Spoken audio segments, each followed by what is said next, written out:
Childbirth podcast. I'm Jamie Reichschlager, doula, childbirth educator, and mom of 3, including twin babies. Thank you for being here as we explore the power of healing through childbirth, delve into the options, receive wisdom from guest experts, and hear inspiring stories that pave the way for healing and wholeness through pregnancy, birth, and beyond. Whether the journey is smooth sailing or filled with unexpected challenges, this is a supportive space for birth workers and individuals navigating their childbearing season of life. Together, let's embark on a journey toward empowerment, resilience, and triumph. Our babies will thank us.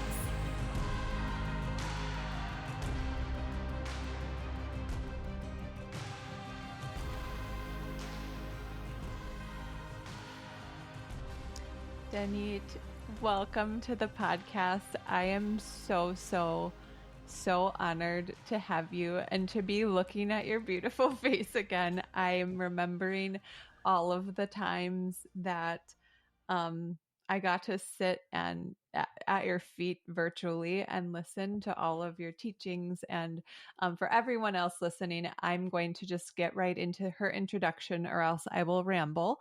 However, Danit is one of those people where you exhale when you're in her presence and your shoulders drop. And so I'm so excited to be able to share her with all of you today. So let's get right into her introduction. And so Danit's first language is Hebrew. Yep. And mine is not. So I'm going to ask you before I say this introduction, how do you say the name of your business? Oh, Leida K'Masa. Yes. Yes. But you pronounce my name well, which is unusual as well for English speakers. Usually it turns into Danit or something weird. Yeah. Danit. And yeah, Leida K'Masa, which means birth is a journey in Hebrew. I love that. So you live in Israel now and you run your business, meaning birth as a journey.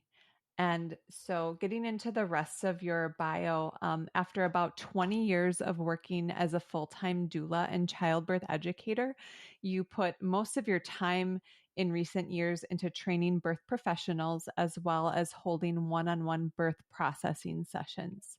You did most of your training with Pam England, translated some of the works into Hebrew, and you're grateful for her teachings, which has truly changed your life.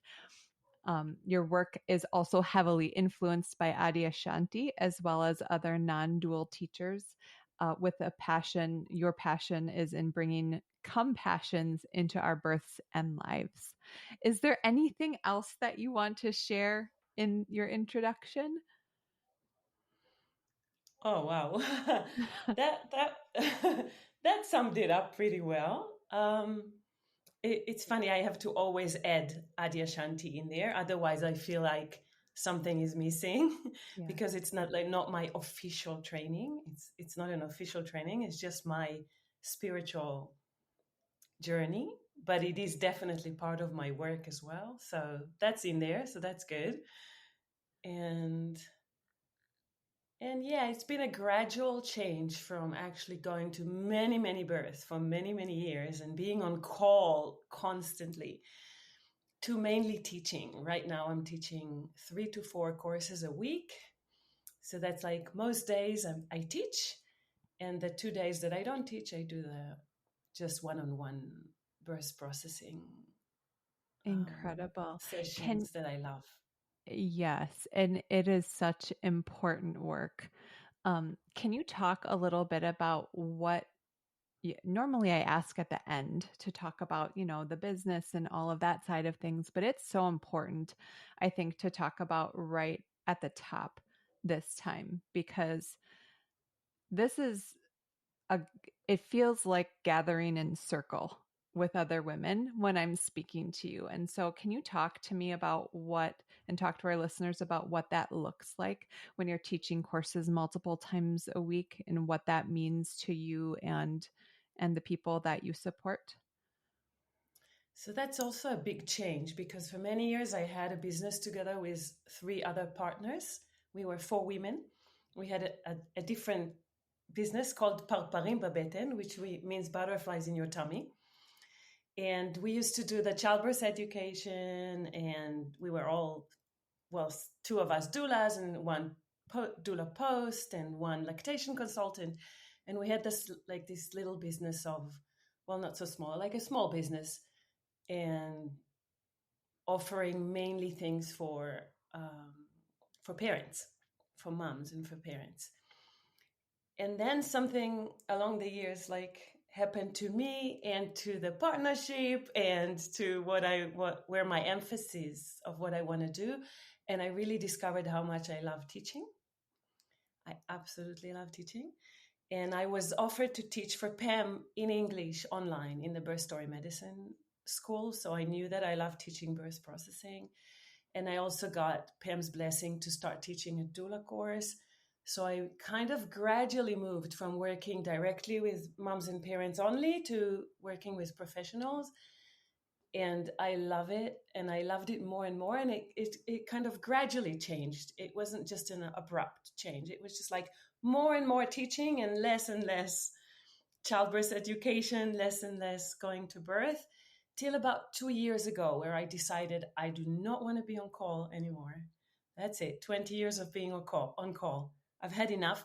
And I also had this feeling that whenever I was on call for a birth, I started hearing in my mind that I'm saying to myself, oh, I hope I'm not going to miss a class that I'm teaching.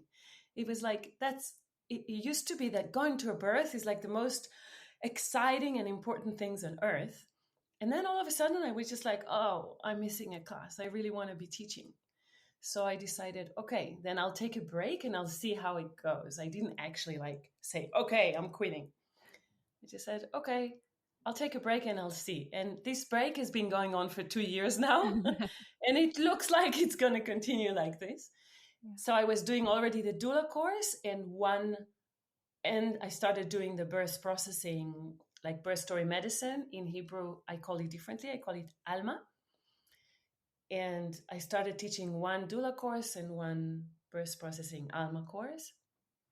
And then I thought there's so many doulas in Israel that already learned how to be a doula. They wouldn't come to the doula course, but they can learn things from birth as a journey, things that I learned as a childbirth educator. They're not part of the birth processing teaching, but they are part of what I do. And so I opened a third course that is the birth as a journey philosophy and tools and ways of actually working with parents, teaching that to professionals that are already doulas, childbirth educator, whatever, but they want to learn this approach.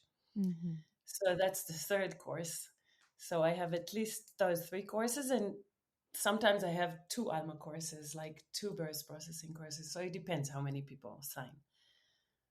So they just come. It's in Amazing. my house. It's at home. I actually moved back home in the COVID, and before that, I had a clinic, and I used to rent a clinic and run it and sublet it hours that I didn't need to other women or to other therapists and professionals. And then during COVID, I moved home and I discovered, to my big surprise, really, that I absolutely love it. I used to be one of those people that you actually do not invite people much, like to home. I would just say, let's meet in a coffee, in a coffee shop.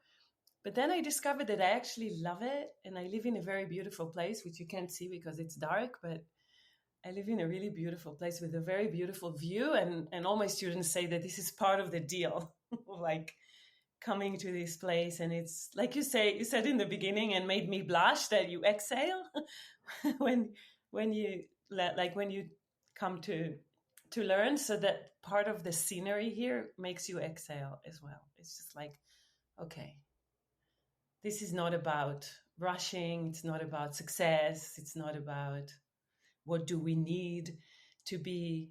It's about having more compassion to ourselves and just resting into who we are. I love that so much. And it is dark outside. I can see where you are, but the space, your space looks just so welcoming and so amazing the way it is. And what a dream experience that would be to be able to come to Danit's house and talk about Yeah. birth and all of that. And I do want to acknowledge the time zone difference here and just really thank you um, for accommodating this conversation and being awake. It's all right. It's not too bad. It's just like 8:45 p.m. It's Okay. not too bad. It's not the middle of the night here. It's okay. It's good. Oh, Yeah. amazing. So I'm wondering if we can rewind a little bit and talk about your sort of your origin story. What came first? So you have one daughter, Right. right? And so Yeah. did her birth come first or did birth work come first? And how did you get into birth work? So my pregnancy with her came first. Not the birth, because something happened during her pregnancy. So up to becoming pregnant with Rotem, that's my daughter, and it's Rotem in if you pronounce the R in English, but it's Rotem in Hebrew.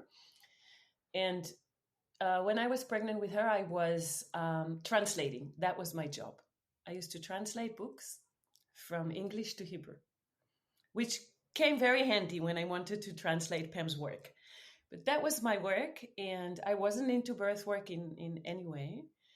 And when I was pregnant with Rotem, I went to some kind of a conference or something around birth because I was considering a home birth. So I was kind of trying to teach myself about home births. It was very uncommon in Israel back then to have a home birth. So I just went to this one of those. I don't even remember exactly what it was, and I don't even remember if it was in the break or during one of the talks. But somebody mentioned a doula. I did not know about doulas back then, but something in me just went like, "Ah, that's what I want to do. That's what I want to be." And it was really weird, and it was not expected. The only kind of background I had was that I learned how to be a yoga teacher, but I was doing it on a very, very, like, I don't know if you say that, low flame. Do you say that Sure. in English? Like Yeah. surface level, sort of.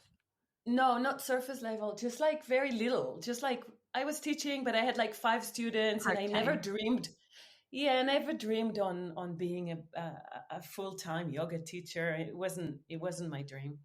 So I like earned my living from translation. I was teaching yoga a little bit on the side. And whenever somebody asked me what is my dream and what I want to do, I used to say I just want to be happy. I draw, so I want to do some art, and I want to live, and I did not have a dream job. I was not looking for one either.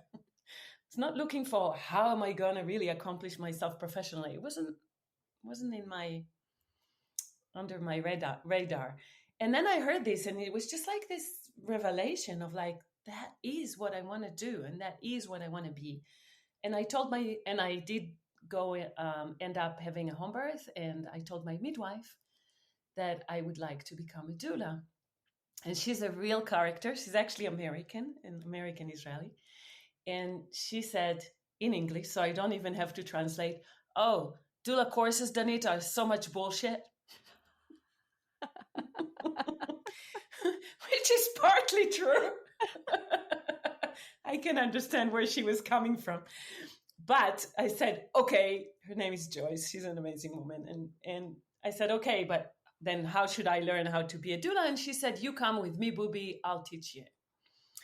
And I ended up becoming her assistant.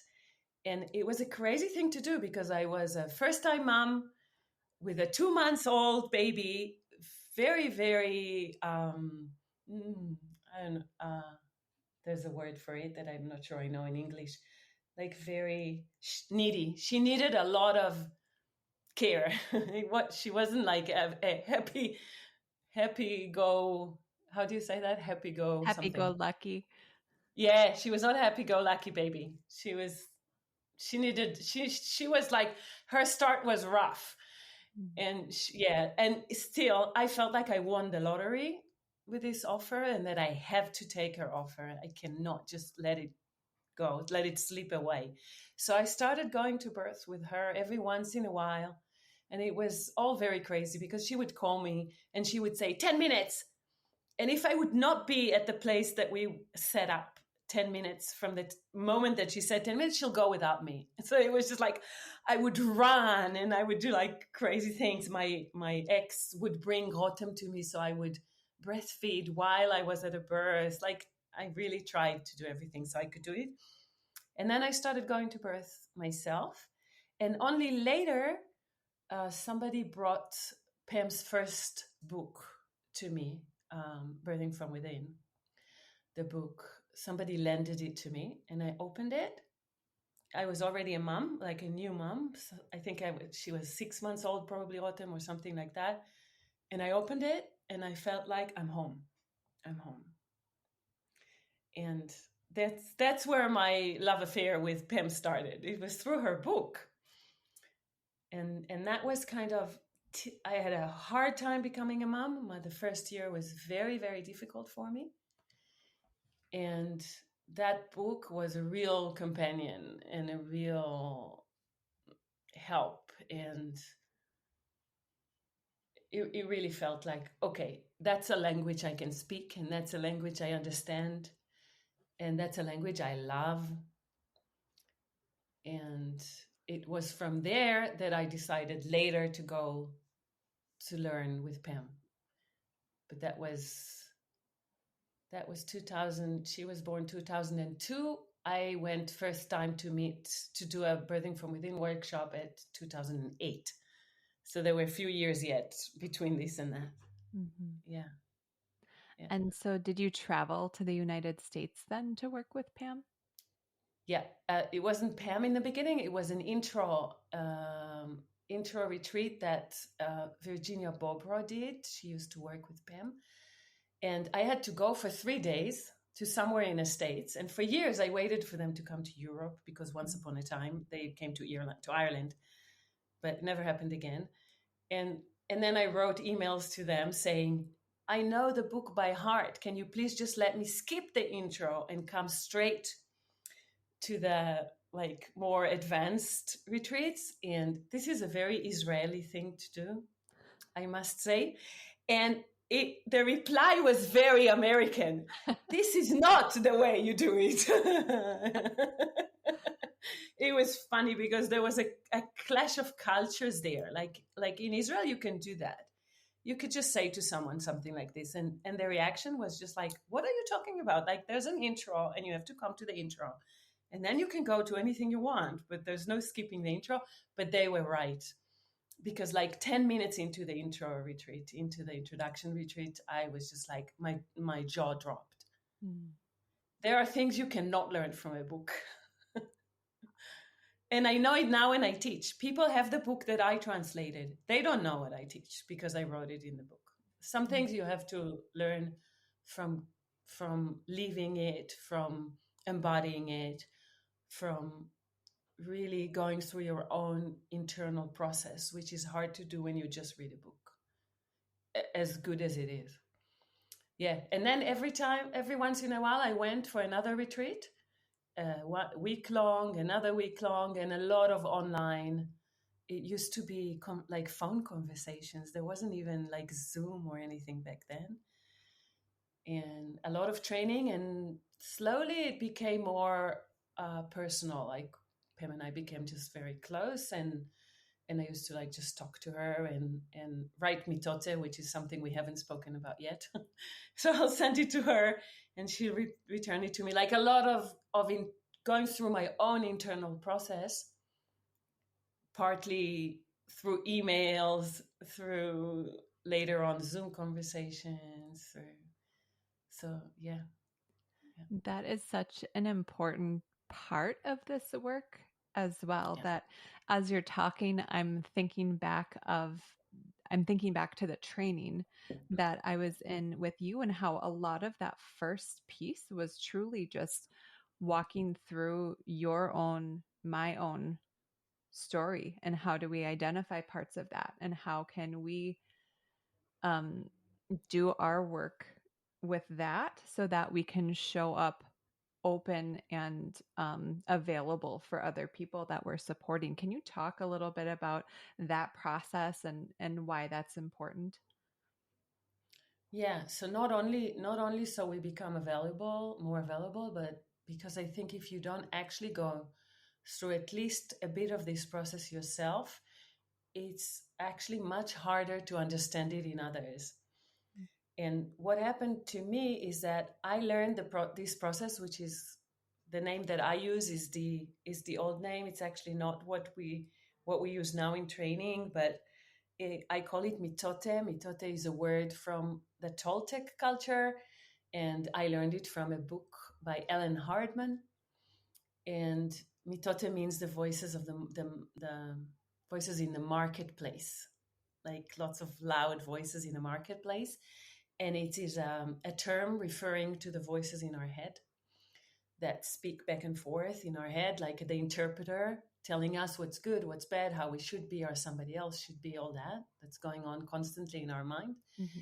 And what happened to me is that I learned it with Pam without any connection to training people as birth story listeners. I just learned it for the sake of learning it. I learned it for myself.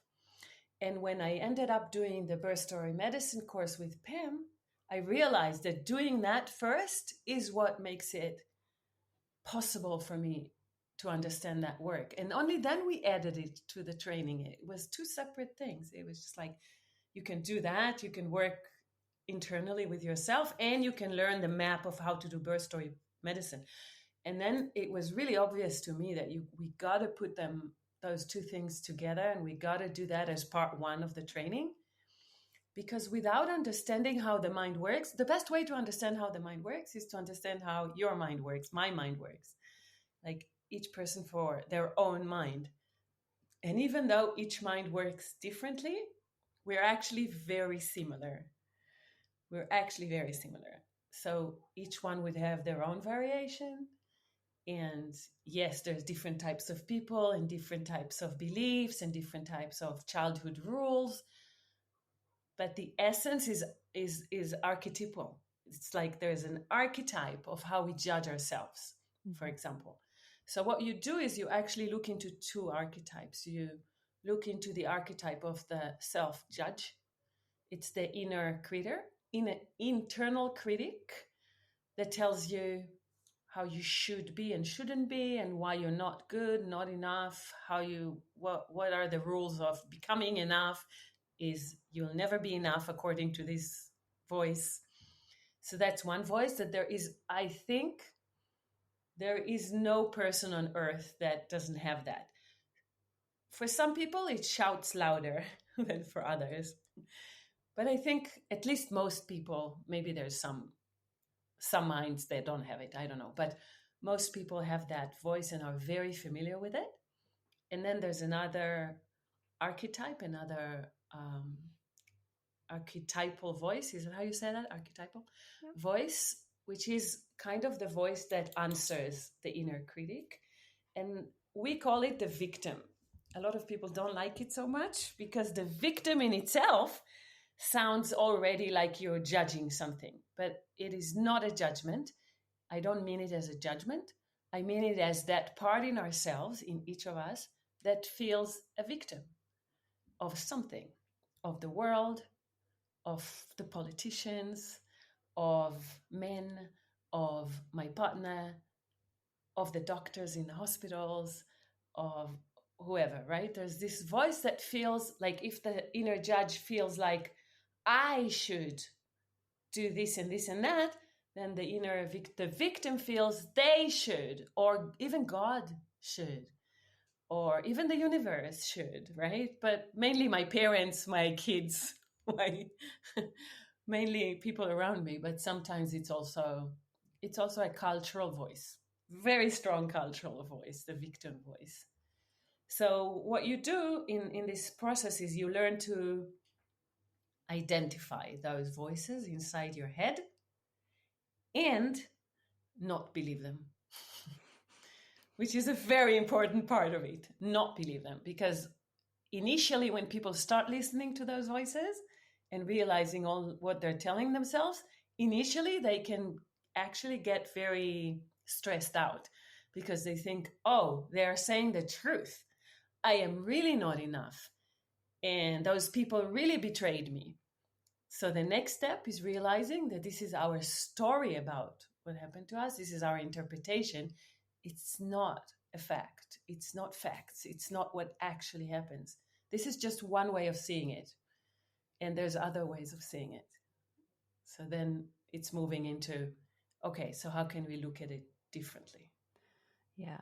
that's amazing. And one thing that's just coming to mind is that yes, we're talking about birth and we're talking about processing this experience that is so huge, but actually it is something that applies to all of life. Like we have these Absolutely. beliefs that we carry into birth. And so one of the things that I tell clients or people who I'm working with is that you bring, and something that I learned from you and from others, is that we carry all of ourselves into these big life experiences, all of our beliefs, all of our voices in our head, whether that is the victim or any other voices that are happening. We carry those into birth. So I just wanted to mention that because it is so universal, and it's whether we are, no matter what our religion is or our ethnic background, we all, I'm sure, have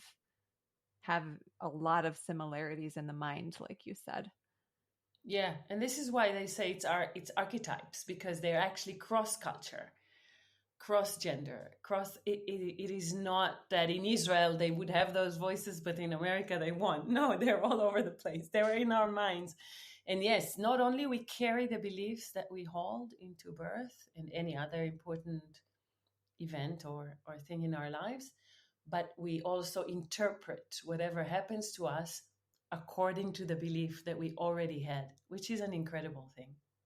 It's that blew my mind when I understood that. That blew my mind. It's like this is an Adya image that I think, maybe it's not, but I attribute it to Adya, that when you go for ski, which I've never ever gone to ski. There's no skiing, hardly any place to ski in Israel. But in the image I get, that you put on those goggles and they make the snow look orange.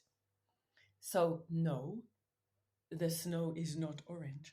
So this is what we do. We bring orange goggles that are our beliefs, and we look through these on our life, on our birth, everything, and then we say, oh, here we go. This proves what I thought to begin with. But no, you're looking through the belief of what you thought to begin with. And that's why you keep proving to yourself that this is what's happening. Yeah, which Right. is unbelievable, really. It is that Yeah. someone can experience the same factual events. And this is what I see in birth a lot, and I'm sure you do too. Someone can Mm-hmm. have the same events happen to them on paper or happen for them or to them. and uh and they can interpret it completely differently based on their internal views and beliefs and the meaning that they assign to them. So Yeah. once once those beliefs have been identified, and maybe someone is grappling with the fact that, oh, this is what I believe. And I remember these moments from some of the birth story sessions where people identify, like, that means that I am blank. And they say the first word that comes to their mind, after we do some of this work. And it's not nice sometimes. And so it's like, oh, but do I really believe that? Well, yeah, at some point, in some area of your mind, you do believe that. And then we're sort of left with, okay, where do we go from here? If that's the meaning that they're assigning to this, like, what are the next steps then? If we've uncovered this belief of maybe they're not good enough or whatever it might be, what are the next steps, or how do we go through that process then? Right. So that depends what happens. So sometimes it's just that while you listen, well, you do it in writing. The way that I learned it and teach it is you do it in writing. So you write quickly the conversation between the victim and the judge, and you just put it all on the paper. So sometimes you just all of a sudden realize what you're telling yourself. Like you're in the beginning, you're writing what you already know, Mm-hmm. the more aware parts of your thoughts. But then since you're supposed to write quickly and not worry about putting dots and commas and just like write. So sometimes all of a sudden, one of the voices says something that you are not aware of, that you were not aware of till that moment. And that's something that really creates a change by itself. So I remember this happening to me when I learned. Or even when I was just doing it for myself, I wrote about something not connected to birth. I was just writing about I realized that I really worry all the time if I am special enough. I had this idea that I need to be special, right? And I wasn't really aware of it, but it was becoming more and more apparent in my journaling, right? That I have this thing around being special. And then Pam directed me and she said, write about that. Look for moments where you needed to be special or you were angry with yourself that you were not. And just so you see what it is, right? And I had this whole, she asked me, do you have examples for that? And I said, I can write a book. It's like I have tons of examples. This is just like, this is how I run my life without even knowing it, right? So I was looking for going through writing about different examples, and one of them was that I'll just give another example for a moment. What do I mean by being special? Sure. So like, for example, if I used to travel a lot. Like I traveled India for like 2 years, in China, in Australia, and Thailand, and right. So while I was traveling, if I would land or arrive at a place at 3 a.m. in the morning, I would not go to sleep in a guest house in the main bazaar or the main area where all the Israelis go, because I didn't tell myself because I need to be special. I told myself because I need to find a special guest house. It needs to be usually belong to this amazing family that nobody heard about. And it's going to be just my thing, right? It's this whole ideas around. Now it brought a lot of very good things into my traveling, right? I got to very, very special places because of that. But I didn't realize that it's a thing that I can't allow myself to just at 3 a.m. in the morning, just like go to sleep wherever. Why does it matter now? Why can't I just go sleep, worry about the best, most authentic, special, amazing guest house tomorrow? No, I couldn't. I needed to do it at 3 a.m. and drag my ex with me to do it at 3 a.m. in the morning, right? So many, many, many things like that. And so I was writing this mitote one day, and I was writing it about something else, that when a friend of mine got married, this was a time when lots of my friends, it was the age where lots of my friends got married. So I had this thing that I didn't want to just bring a check. I wanted to bring a special gift, and it needed to be the most original idea, special, tailored to this specific person. And I would break my head around this and break my brain around it. And I was writing a mitote about it. And usually my judge voice would say, you have to do it. You have to find the right gift for that person. It needs to be special. You can't just do like everybody else, right? And all of a sudden, my judge flipped as I was writing. My judge flipped, and instead of telling me the usual stuff, he said, what's your story with this? Why are you doing it? Why can't you just be like everybody? It's this being special. He was judging me the other way. And I can't even explain what happened to me. It was just like all of a sudden my eyes opened and I could see everything that was running in the background of like, I can't allow myself to do something just because everybody else is doing it, which is ridiculous. Who cares? Do I want to do it? Do I not want to do it? I'm not an adolescent. Why am I doing this? It was just like, oh my God. And it shook me to the core because it was something that was in the background of so many thoughts, so many decisions, so many interpretations of what my life should look like, and what I love and what I don't like. And that opened up a whole new era of like saying, who cares if it's special or not? What matters is that, do I want to do this now? Do I not want to do this now? Is it good for me? Is it not? Why is special the one thing that needs? And people do it about many different things. I did it about special, but people can do it about being strong always, or about always being the one who knows, always something or never something, right? Never, right? And in the bottom of all this is a feeling that Adyashanti in COVID, he used to say that that's the real pandemic. That the real pandemic is not COVID. That the real pandemic is I am not enough. So in the base of all this, in the bottom of all this, is this feeling that we all carry that somehow we're not enough, and we have to prove. I have to prove that I'm special enough.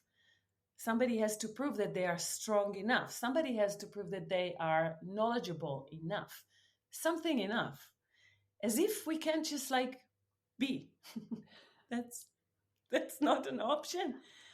And it is amazing how much we are not aware of how much it drives our lives. So when you see it, you can first of all put a question mark on it. Before you see it, before you know what it is that is driving you, before you know what it is, you can't do anything about it. But when you see it, so sometimes it's just kind of something happens to it by itself, just by the awareness. Sometimes not. You're aware and it's still there and you still believe it. And then you have to do a more conscious work around it. So we can talk about that, of what to do. When you said the words, like I'm picturing our listeners being like, ooh, like when in my bones I was like, ooh, yep, that's it. I'm not strong enough, or I have to be strong. I have to know everything. Some of these beliefs that sort of ring true for me, but I'm wondering if you have um similar beliefs, or not you personally, but just beliefs that you see come up a lot in your processing sessions. And maybe we can walk through a couple scenarios of how that might affect someone as they head into their birth, because you've seen a lot of different examples of this. But how do these beliefs translate into how someone might act during a birth, and then how that affects their story? Right. Yeah. So what helps me nowadays, which was not like that in the beginning, but what helps me nowadays is the Enneagram. So I don't know if whoever listens to us is familiar with it, but this is like 9 types of really belief systems. 9 types of people, but really 9 types of belief systems. So I find that really helpful because there's one type 1, the main belief would be I have to be perfect. I am not perfect enough. Everything needs to be done perfectly. And this is like always the right way to do things and the wrong way to do things, right? So this is one type. Type 2 is around I need to be helpful, right? That the sense of worth, self-worth is around being helpful to others, is around being there for others, right? So they need to be, they will always or often judge themselves for being egocentric of every little thing because they're not allowed to be egocentric. Or type 3 is around being successful. So they'll speak around with success and failure, right? And type 4 is like me, is around being special. And 5 is around knowledge. So there's different types that would have different basic beliefs. But as we said in the beginning, we're all similar. So what we all do is we take our basic belief and it kind of taints the story. It makes us interpret our birth story as, it's an interesting thing if it happens. Yeah, it also affects us as we go through it, but it definitely affects us when we interpret it. So I want to talk about it for a moment from that angle, the birth story that we hold. So if somebody has a strong belief around being strong, I need to always be strong, and I shouldn't be weak, or I should not show my weakness. Other people should not see it, or um, I should, not. I shouldn't. What do you call this? Like I should always insist on what I want and not just give up, or right. And then something happens at birth, and birth is very. Um, it often happens during birth because birth is so uncontrollable, is so wild, is so complex. So many things affect each moment. It's true about life in general, but definitely about birth. So let's say a woman that holds such a strong belief around being strong, and she sees herself as a strong person, and she knows herself as a strong person. And this is how she usually copes with life, with her strengths. Could be strengths of character, could be even physical strengths, could be even a strong body.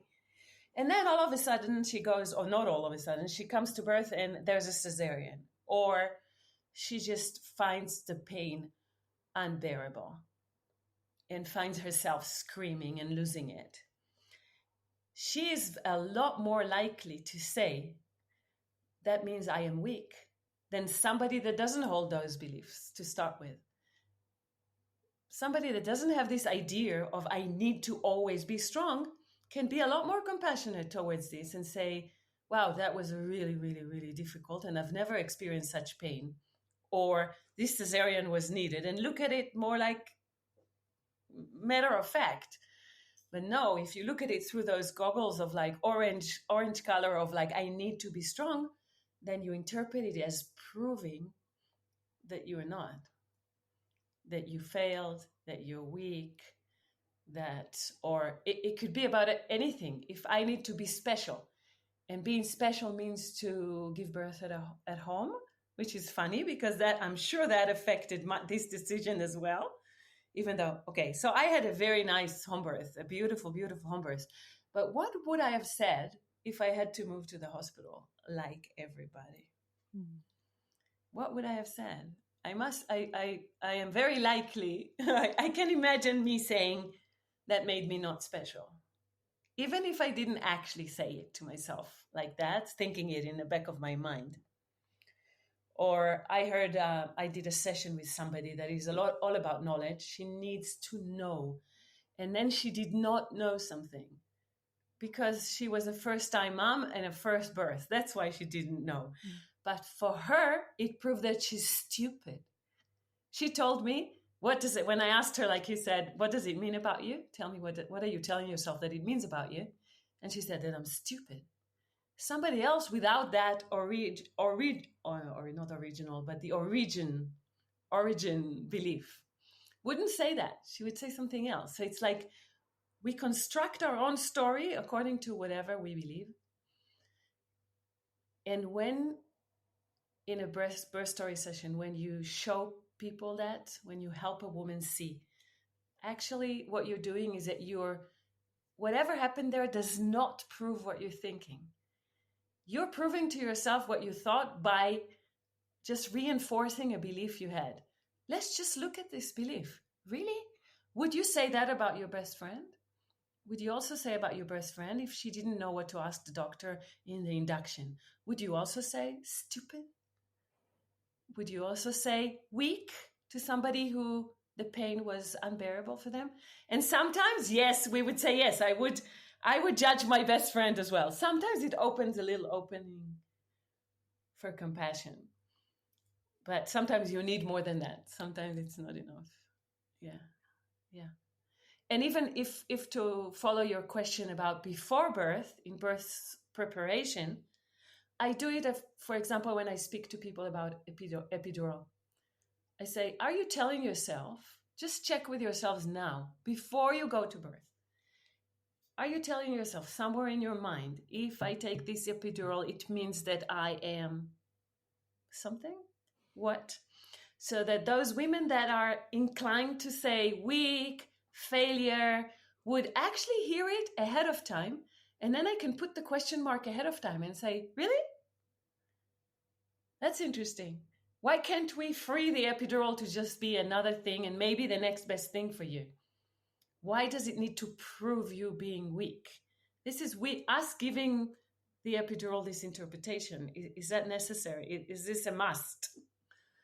And this kind of shakes your beliefs. It's a good thing to shake your beliefs and not just go, I believe, so it's true. No, you believe because you were taught to believe. And that's just the way it is. It's not our parents' fault. It's just the way it is. We are taught things by our parents, by culture, and we teach our kids things because you can't avoid it. Yeah, but just becoming aware of it and shaking the belief. I use Byron Katie's work because she shakes beliefs. That's what she does. She takes a belief and she shakes it. Yeah.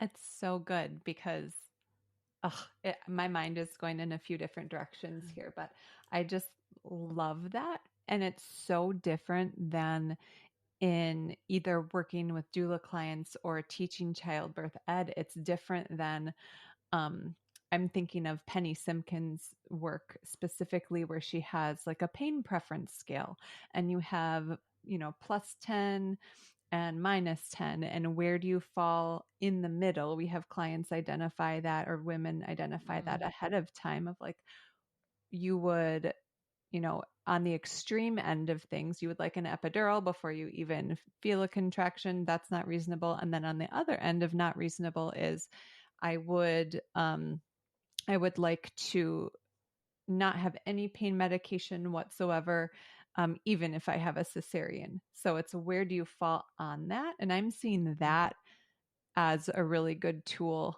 on starting the conversation. But then your take on that and how you get down to the beliefs and put the question mark in beforehand is really fascinating. And it's the next layer, I think, that can, because what we're really doing, I mean, what I'm seeing that do potentially is prevent some trauma, number one, but then also really change the story on not blaming yourself for different things and having more compassion. And that's the bottom line of the work, period, and what we need more of in this world. I just Absolutely. love it so much. So once there's that question mark, hopefully women can have compassion, and in the example of the epidural, see it as a tool, know in their brain maybe why that might not be their first choice, but then be able to your point, maybe not make it a moral issue so Yeah, much. not make it about who I am. Right. We make it about who we are. It means who I am. No, it doesn't mean who you are. It means what was the best thing to do in that situation. Mm. And I think we all assume too much control. We don't have as much control as we assume we have and as we wish to have. And we seem to think that no control means a series of disasters, and control means a series of success, which is absolutely not true. Mm. It is just not true. It's a weird belief. Lots of good things happen with no control. Lots of good, not so good things happen with control.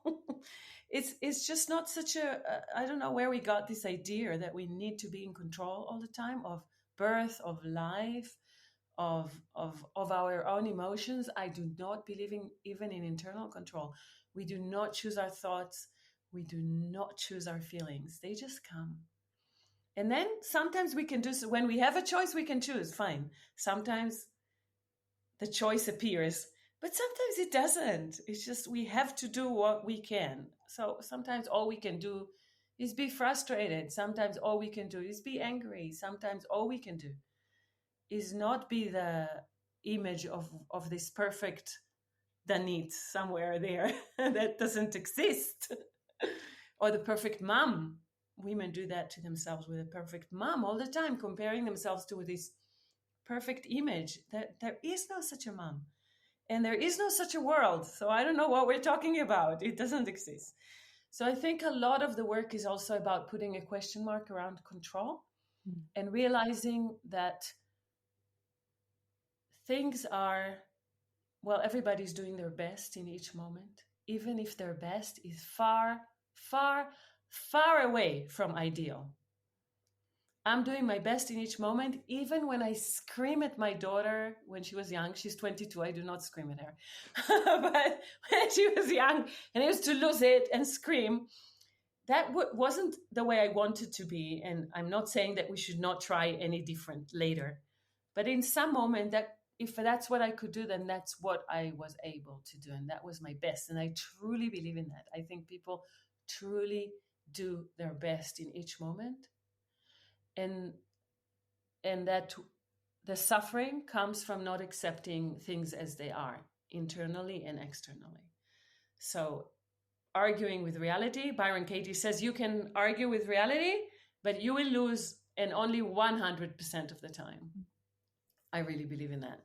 So this argument of life should be different, I should be different, and especially if when you look something that already happened, I should have been different and life should have been different. Well, life was life and you were you.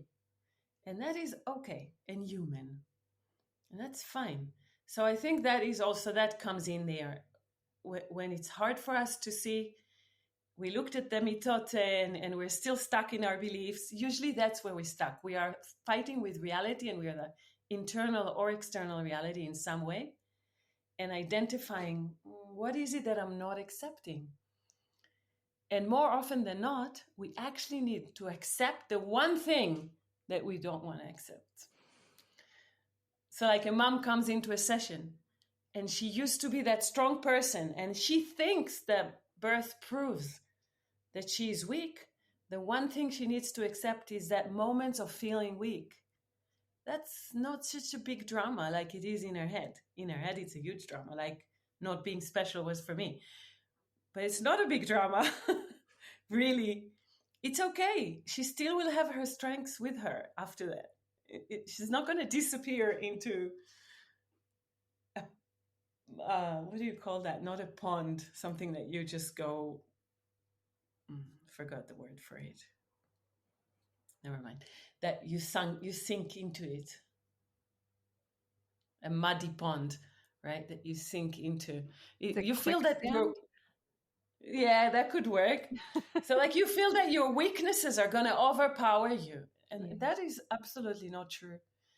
And it's not even, I like really flipping it all the way. So saying like, allowing myself to fall apart. Is that strong or weak? Letting myself to just not be my strong self. Strong or weak? Insisting of being strong and not showing my hesitance, or is that strong or weak? It's like, really, we make all these very black and white thinking, which life doesn't really speak this language. Yeah. It reminds me of another rabbit hole that we can go down. How much of this plays out within the medical model of birth and control. And we probably don't have enough time today to dissect that completely, but it reminds me of that, of like, this is the control. And if, and women should be dilating 1 centimeter each hour. And what happens if we don't? And just that whole perception of control and that play between, okay, yeah. Anyway, I'll get off of that soapbox, but that's what I was thinking. Yeah. Yeah, I'll say in brackets that the play of control is from all sides.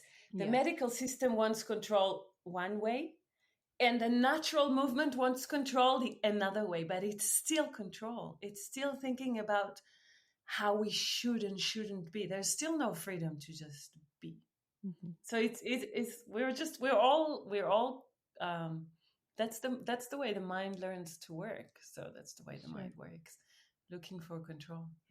Yeah. I have one just kind of side comment, something I was thinking about as I was preparing for this episode, and it makes sense now about we have baby showers here, like in the US, where it's so common for other women, and sometimes especially older women, to within a room where that is sort of the topic, childbirth, that they repeat their birth story and they repeat it and they repeat it and they tell you, well, I had to have this or this happened. And you can clearly hear the victim or the Right. judge. You can clearly hear it. And these women have not processed. And you can see sort of their beliefs through that and their story is so ingrained. um Yeah. yeah, I just wish that these people could all have sessions with you and with other people who yeah, who process stories. So how, maybe that's where we'll go next. How do you see the ability for stories to change? Like, we know that immediately after we have a baby, and I've experienced this myself, where it's interesting to document the story of what happened. And then if you go back, you look back on it 6 months later or a year later, your memory is different. And it Absolutely. means something different now. Can you talk about that a little bit? Yeah, first of all, you reminded me of an experience that I had myself, that I wrote Autumn's birth in many, many, many, many details right after her birth. And then I didn't look at it for a few years. And then, like 3, 4 years later, I looked at it and I was shocked from the gap between what I remembered and what was written there. And in weird ways that I could not understand, why the hell did I remember that wrong? For example, I had a really interesting dream the day that she was born. She was born in the evening, but that early morning that day, before the contractions, before anything, I had a dream. And in my dream, the baby took out her hand outside of my tummy in the dream, and I held her hand Oh. like that. And then she took out her other hand, and then I held her other hand. So we were like cross holding both hands, right? Both of us.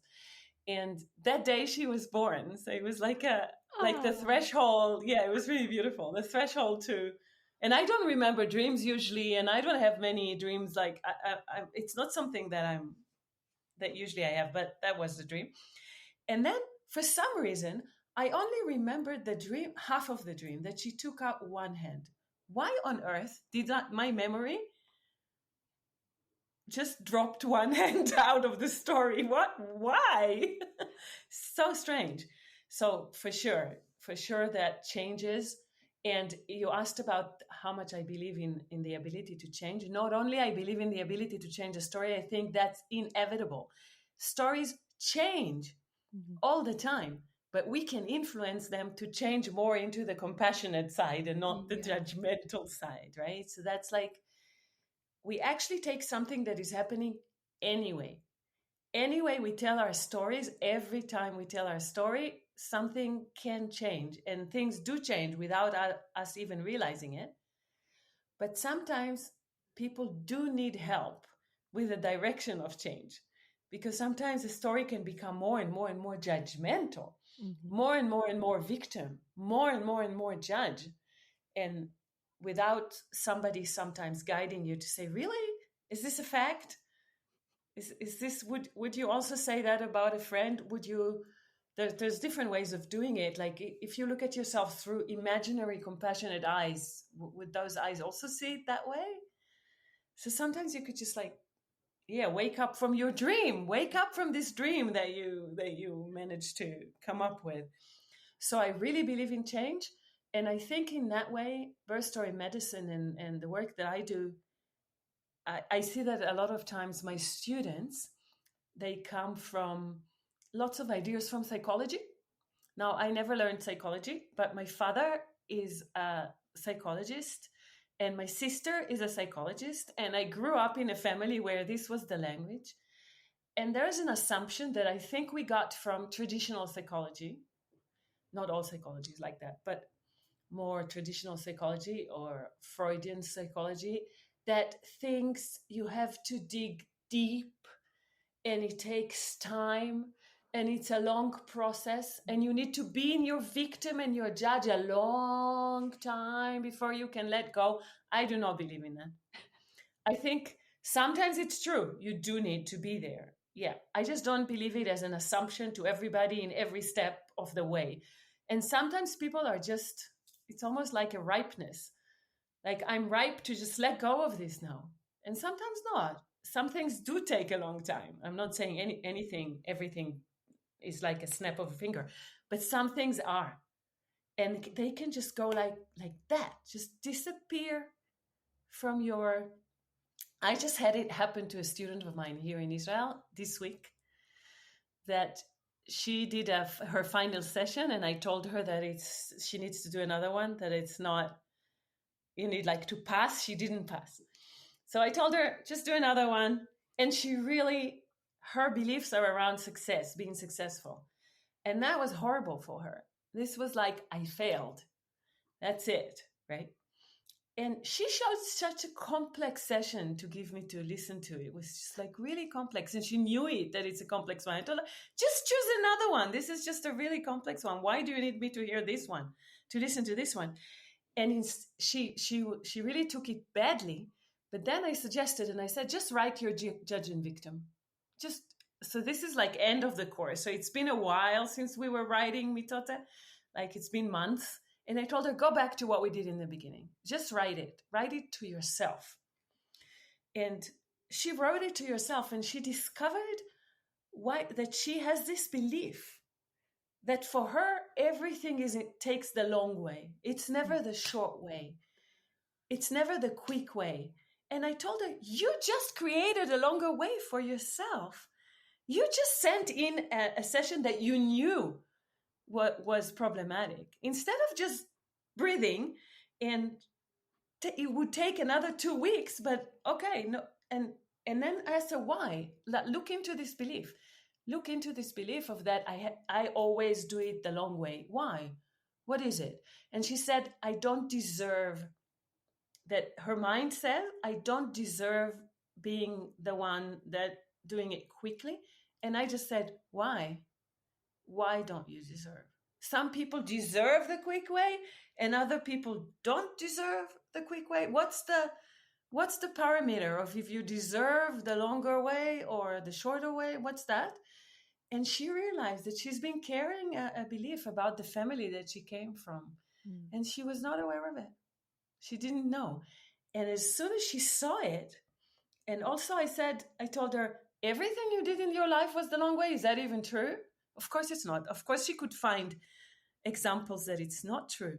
And why is it better the short way than the long way? You can shake any belief. You can shake any belief. So I shook it with her for many, many different. And she said the week later that she feels like a heavy burden that she was carrying all her life without knowing that she's carrying it was just taken down, and that she can breathe. Because she was busy proving that she does deserve to be the one who does it quickly and successfully quickly. And I said, you're just fine as you are. What's there's no proving here. Nothing to prove. So sometimes it's just like that. And sometimes it's a process, and sometimes it's a combination. Something just drops, and then it's a slow process to bring it into your life in more and more and more and more aspects. Yeah. It's amazing. It's Yeah. so good. It's such a good tool, because imagine for our listeners being able to drop those things, for example, before you go into your birth. It's one thing to have the question mark, it's another thing to be able to drop some of that that's not serving you before you go into a birth, or maybe um, processing your previous birth before you go into your next birth, whatever that looks like. Um, Yeah. so, one thing that I'd like to sort of end with is going back to your comments on how a lot of these people, how the sort of the program that's running, or really for everyone, but the program that's running is very black and white. That's how our brain, our mind works. There's a story that I remember from our course, from being in your class, that does a really good job of demonstrating how there are so many ways to look at something, and how we can drop that black and white thinking, and it gives another avenue to to be more aware of the grayness in between, and that assigning meaning to these things is a little bit more complex, and the story can be flexible. Right. Yeah. So you're referring to a Zen story. Yes. It's, yeah, a Zen story about a farmer and a son. They had a horse, and it's a story that puts a question mark on what's good and what's bad and how we decide if something is good or bad. So, really, what it implies is that we only decide if something was good. We can only know if something was good or bad by what happens later. But when it happens, we do not know what's going to happen later. So, it's a story about a farmer and a son, and they had one horse, and that was everything that they had. And one day, the son forgot to close the gate of the pen, and the horse just ran away. So, all the people of the village, which is like our minds, came rushing and said, "Oh my God, what a horrible thing happened to you. What would you do now? Oh, that's so bad." And the farmer said, "How do you know? This is just what happened." He was an old, wise farmer.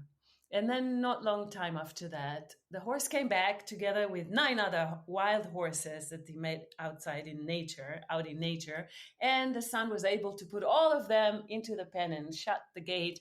And they were all of a sudden really rich. So came all the people of the village saying, "Oh my God, what an amazing thing happened to you. This is like winning the lottery. This is unbelievable." And the old wise farmer said, "How do you know? This is just what happened."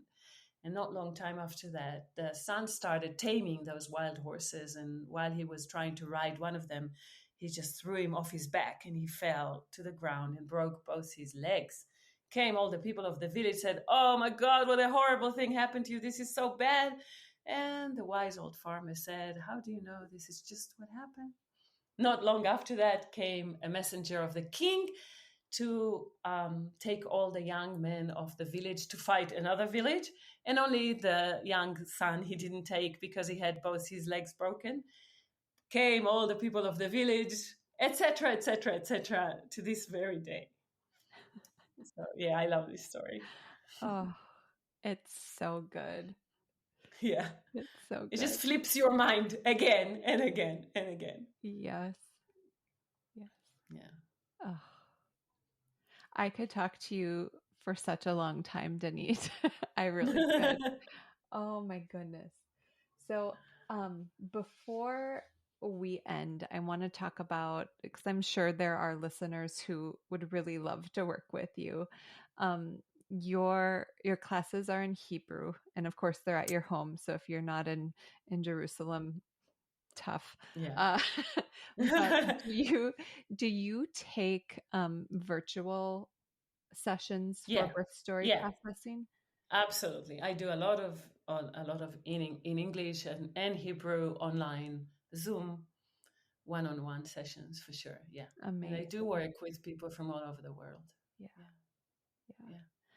And I cannot recommend, I could just sit on here on the podcast and just like speak your praises this whole, for a long time. But what is the best way for people to reach out to you if they're interested in a session or just want to connect with you?